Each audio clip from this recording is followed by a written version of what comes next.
Hello மக்களே, இது சண்முகமணி வீரப்பன். நான் லாஸ் வேகஸ்ல இருந்து பேசுறேன். எல்லாம் எப்படி இருக்கீங்க?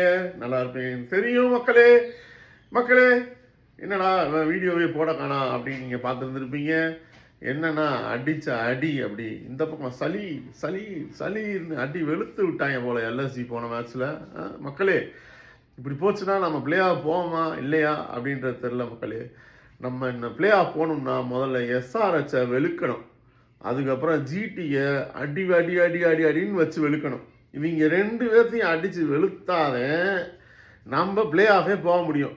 இப்போ என்ன ஆச்சுன்னா, அவங்க நம்மளை வெளுக்க போகிறாங்களா இல்லை நம்ம அவங்கள வெளுக்க போகிறோமான்றது பொறுத்து தான் பார்க்கணும் மக்களே. என்ன நடக்குன்றதே தெரில. பொதுவாகவே சிஎஸ்கே டீம் எப்படி தெரியுமா இருக்கும், அப்படியே கிளைமேக்ஸில் நம்மளை அப்படியே முனி சீட்டில் உட்கார வச்சு ஹீரோ வந்து காப்பாற்றுவானா மாட்டானா அப்படின்ற மாதிரி இருக்கும் தெரியுமா. அது மாதிரி தான் நம்ம அந்த சிஎஸ்கே வச்சுப்பாங்க. அப்படியே முனி சீட்டில் வச்சுட்டு இந்த லாஸ்ட் கப்பு ஃபைனல்ஸ் பார்த்துருப்பீங்க. 2 பாலில் 10 ரன் அடிக்கணும். ஃபர்ஸ்ட் பால் 6 அடிப்பாங்க, செகண்ட் பால் 4 அடிப்பாங்க. யாராவது எதிர்பார்த்த மாதிரி இதெல்லாம் நடக்கும்னு சிஎஸ்கேல இதெல்லாம் நடக்கும் மக்களே. ஸோ நம்ம நம்பிக்கை வைப்போம் சிஎஸ்கே மேலே. ஜெயிப்பாங்க, பிளே ஆஃப் உள்ள வராங்க. இது Shanmugamani Veerappan again from Las Vegas. Thank you. Bye bye.